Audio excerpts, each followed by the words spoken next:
যুক্তরাজ্যে ক্ষমতাসীন লেবার পার্টির ট্রেজারি মন্ত্রী টিউলিপ সিদ্দিককে জিজ্ঞাসাবাদ করেছেন দেশটির মন্ত্রিসভার কর্মকর্তারা।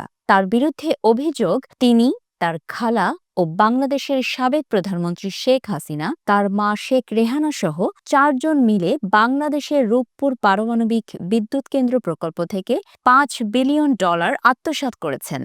ব্রিটিশ সংবাদ মাধ্যম টেলিগ্রাফের প্রতিবেদন থেকে এই তথ্য জানা গেছে। টেলিগ্রাফের প্রতিবেদন থেকে জানা গেছে, রোববার প্রথমবার প্রকাশ্যে আসে যে মন্ত্রিসভার ন্যায় ও নৈতিকতা দল এই অভিযোগে টিউলিপ সিদ্দিককে জিজ্ঞাসাবাদ করেছে।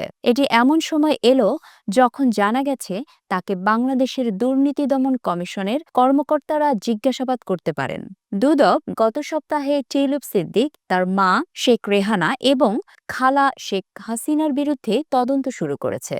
উচ্চ আদালতের নির্দেশে এই তদন্ত শুরু করে দুদক। আদালতে দাবি করা হয়েছিল টিউলিপ এবং তার পরিবারের সদস্যরা রূপপুর পারমাণবিক বিদ্যুৎ প্রকল্প থেকে $5 বিলিয়ন ভুয়া কোম্পানি এবং মালয়েশিয়ার ব্যাংক অ্যাকাউন্টের মাধ্যমে যুক্তরাজ্য ও মার্কিন যুক্তরাষ্ট্রে সরিয়ে নিয়েছেন। গত সপ্তাহে ডেইলি মেইলে খবরটি প্রকাশের পর লেবার পার্টির নেতারা অভিযোগগুলোকে অমূলক বলে অভিহিত করেন এবং জানান টিউলিপ সিদ্দিক অভিযোগগুলো অস্বীকার করেছেন।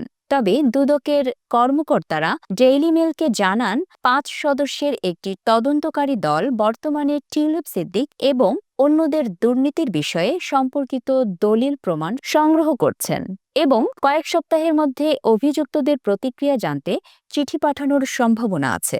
নাম প্রকাশে অনিচ্ছুক কর্মকর্তারা আরও বলেন, তারা প্রতিক্রিয়া পাওয়ার পর তদন্তকারীরা আদালতে প্রত্যেকের বিরুদ্ধে এফআইআর দায়ের করার বিষয়ে সিদ্ধান্ত নেবেন।